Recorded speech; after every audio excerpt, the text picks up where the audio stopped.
And welcome aboard, everybody, to the Sports Talk Nation. Michael Cohen here with you. And after our little expose on the Giants, now it's time to talk about possibly, the biggest disaster in mankind: the New York Jets.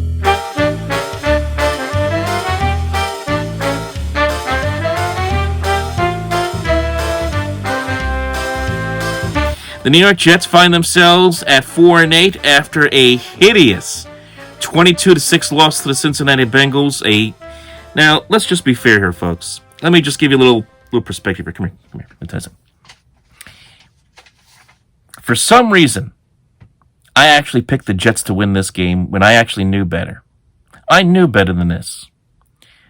I knew that this 3-game winning streak wasn't going to last. I knew it was fool's gold. And yet I picked the Jets to beat the Bengals. Even though I had a bad feeling when I found out that Andy Dalton was going to come off the bench and play in this game for the Bengals, I still picked the Jets, even though my gut told me to not pick the New York Jets. And I did, and that was a mistake. A bad mistake. Why should I be surprised the Jets lost this game? Why should I be? Because just continuing the ageless, continuous pattern of dreck that is the New York Jets. That is Adam Gase, the head coach of this football team. Why should I be surprised? I'm not. You know why? Because it's just par for the course when it comes to gangrene. So joining me today to pontificate, if you will, to rant, and to be upset and to be angry, to be disturbed, everything in between, is the one and only Dan Feuerstein. Dan, how you doing? You know, I try not to pick who's going to win and who's going to lose. Mm-hmm. Because whenever you do that, you're setting yourself up for either disaster or complete disaster. Close. What we saw in Cincinnati was a complete disaster. Mm-hmm. Once again, a very scripted opening drive. Probably should have been 7-0, but, Robbie Anderson has to hold on to the football. Some plays that were, missed, sadly. Mm-hmm. But, you're up 3-0. Okay, look, points on the board. 5 straight games with the opening drive, you get points on the board. That's not bad. That's pretty good. Mm-hmm. But now you gotta see what's going to happen for the rest of the game.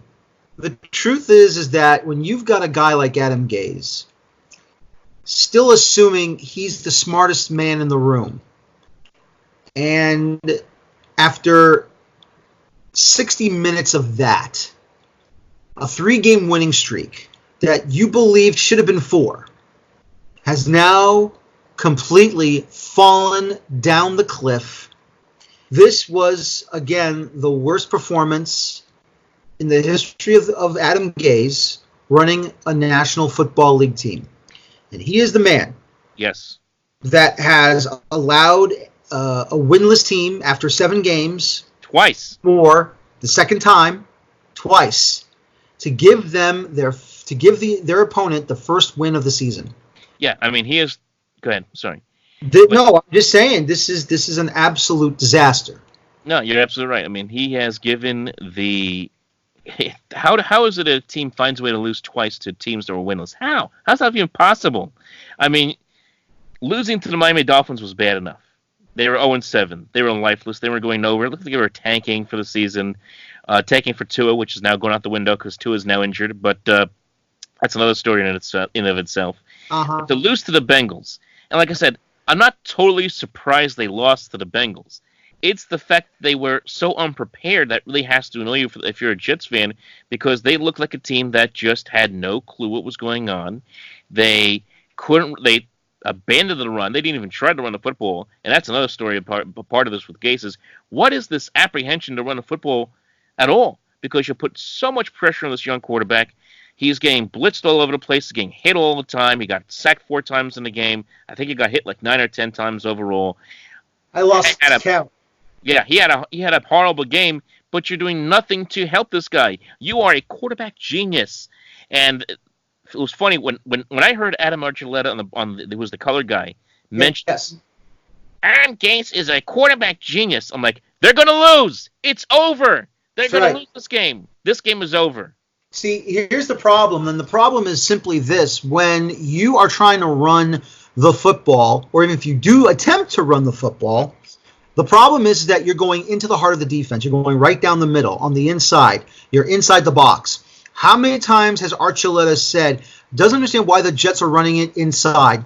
They cannot stop the run if you let the running back go outside. And how many times do they go outside? Very rarely, because anytime they try to go outside, it's been a throw. And when it's been a throw, what happens? It's either 2 yards inside the line of scrimmage or just barely outside the line of scrimmage to get at least a yard, which is just an absolute disgrace. You had a balanced attack the last 3 games. Mm-hmm. Okay, granted, you had a lull against the Giants, but they still found a way to get points, and they found a way to get a win. Washington basically was over and done with. They got garbage points and garbage yards at the end of the game. Against Oakland, well, let me just say this about Oakland. At least the Jets took care of Oakland Raider fans inside our own building, unlike what the Giants did against the Green Bay Packers when their fans raided MetLife. We all know the Jets are not going anywhere. We know they're not going to the playoffs. We all knew that. We all knew the mono knocked out the hopes of this season right away after the loss against the Buffalo Bills at MetLife to open the season. But still, though, there is still plenty of room to show that you're competent enough to devise a game plan that you can put a stop to the opposition and run roughshod all over them. You did that to the Washington Redskins. They did that to the Raiders, and they did it to the Giants. To the Raiders, and you also did it to the Giants. It's just ridiculous. I'm sorry, Michael. Go ahead. No, that's fine. And let me just piggyback off some of the points, because anybody who had the idea that, oh my goodness, the Jets could go on this great run and find themselves in the playoff mix, that was never going to happen. This team was never going to the playoffs. The only expectation you had if you're a fan at this point was saying, hey, you know what? Let's get to 8 wins. Let's get to 7 wins. We'll take it. We're not happy with that, but we'll take it. We'll take 7 or 8 wins on the season, finish around 500 if you could do that, and be done with it. It was about building something going forward into 2020.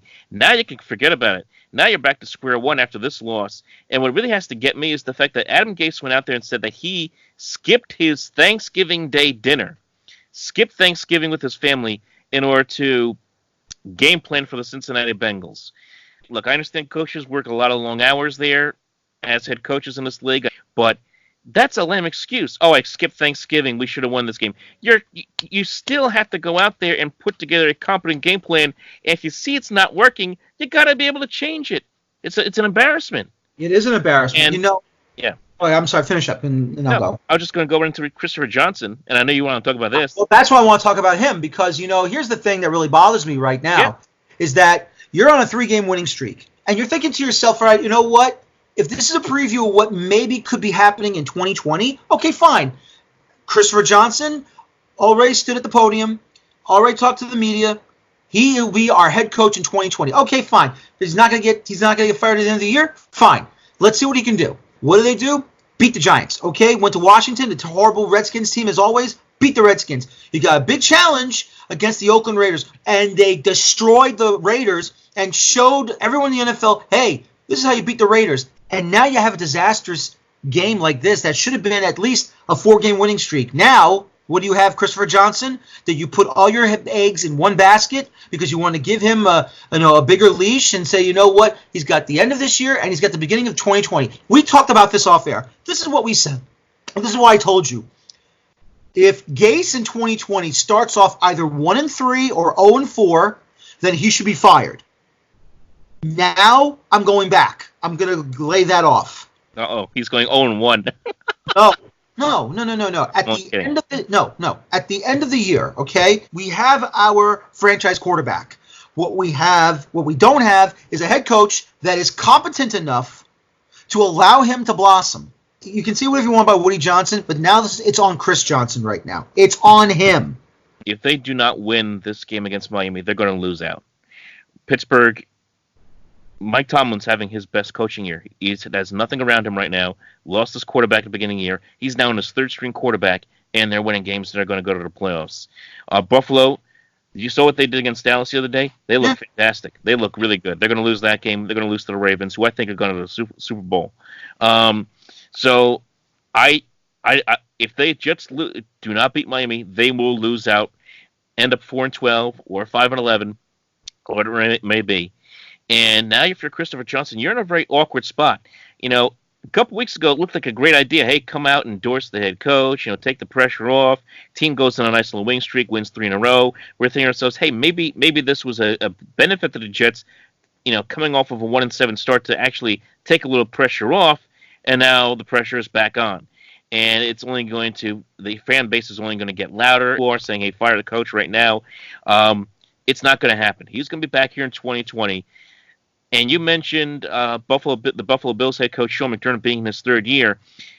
That's what the Jets are looking at. They're looking at Buffalo right now. They see Josh Allen having a lot of success, second year in a system. They're thinking, hey, maybe this can happen to Sam Darnold next year. Now, I know Jet fans don't want to hear that, but that's what the brain trust right now in Florham Park is thinking right now. Hey, look, let's keep our head coach. Let's keep our system going here. We don't want Sam Darnold to have a 3rd head coach and a 3rd offensive system in 3 years. That's why he's going to come back. I understand that, Michael. And at the time, I said to myself, I said to you, I think that's a good idea. Okay, yeah. You got to leave him in there. You got to leave, Adam Gase running this offense, because we cannot have Sam Darnold having 3 head coaches in 3 different years. Right. We cannot have that. But when it gets to the point where you got this guy who claims to be a quarterback whisperer, yet he can't get out of his own way by saying, all right, you know what, we already did it this way. We're going to go back to the old way. Well, the old way sucks. The old way is damaged goods. Mm-hmm. If we are going to see this team improve under Sam Darnold, improve the offense, improve this, improve that, we all know the offensive line needs a lot of fixing, because Kelvin Beachum is the only starter left from the opening day of the season. Mm-hmm. If we have competent players that are now depth solid, then you can say, you know what, I think we'll be fine for 2020. What Joe Douglas has to do, he is going to have a very big offseason. What he does in the draft, what he does in free agency is going to be paramount to the success of this team in 2020. Exactly. He's got to hit a home run in the draft. He's got to hit a home run in free agency. Because several. You're right. He's got to hit it big if this team's going to turn around, because they're relying now on him to fix what has been an absolute debacle so far in 2019, going ahead forward into 2020. And let me just say this about Joe Douglas. The only negative I can throw at him right now with Joe Douglas is the Khalil signing. I just don't understand the apprehension to run the football. I don't get it. I don't understand why they don't do it. I don't understand why Le'Veon Bell only had 10 carries yesterday. Is he really hurt that badly? Or is it that Adam Gase just doesn't know how to or want to use him properly? It is a problem. It's been a problem all season. It is a problem all season, and that's why I'm saying, like I said, when Christopher Johnson said Adam Gase is going to remain here starting the 2020 season. All right, fine. We'll leave it alone. That's there's nothing more you can say, nothing more you can do. If Christopher Johnson says he's going to remain in the 2020 season, okay, then this is why I believe in the first 4 games, that's the short amount of leash he has starting next year. If he goes 1-3 or 0-4 in the first 4 games of the 2020 season, that's when he should be fired. If he goes 2-2 or 3-1, you know what? Then he deserves to stay. But now, seeing how the Jets played this game, I'm sorry. I think you want to move on. I want him out. I want him done. And listen, Michael, you know me. You know I'm willing to give somebody an opportunity. You know I'm willing to give a head coach 3 or 4 years to at least try to put his stamp on this team, because I want to give him a chance. After 1 year, it's been crap. I don't know how you keep a head coach who's lost to 2 winless teams. I think that at the end of the day, that's how you have to look at it. They're going to keep him. He's going to be back. I don't see them fire him, but it's going to be very hard. It's a hard sell when you have a head coach who doesn't prepare his team well, and they loses twice to 2 teams that were 0-7 and 0-11, and that is an NFL That's an NFL record. That's history right there. The first team to ever lose to 2 winless teams that were 0-7 or worse in NFL history, and that's the New York Jets. There's your NFL 100, folks. Moment of the day. So for That, folks, we're going to wrap that up right here. I want to thank Dan Feuerstein for joining me as well to talk about this. And we will talk to you next time. Folks, so that's going to do it for this podcast. Now, again, the Jets are in a very bad situation right now. You have all that momentum that you built up from a 3-game winning streak, and that's all gone after a loss to the Cincinnati Bengals, who were once winless. It's a bad situation. Again, I don't see the Jets firing Adam Gase. I know a lot of fans want to see him get fired, as we just saw from an example there from our guest. But it's creating another situation where there's going to be a lot more drama around what's going on with the Jets moving forward for the next 4 weeks. Can the Jets win a game here? Can they win even 2 games here just to, have a little good feeling about themselves going into the offseason? Again, the big key is going to be, what are the Jets going to do in the offseason with Joe Douglas? That's the biggest key of all. But in the interim, it's going to be it's painful to sit here and see a team make history the way the Jets did, losing to an 0-7 Dolphins team and an 0-11 Bengals team, Cincinnati Bengals team. Keep in mind, Woody Johnson comes back in November. He will be back in November of next year. So if Adam Gase is still a head coach here next year and things are not working out next year, you could see changes then.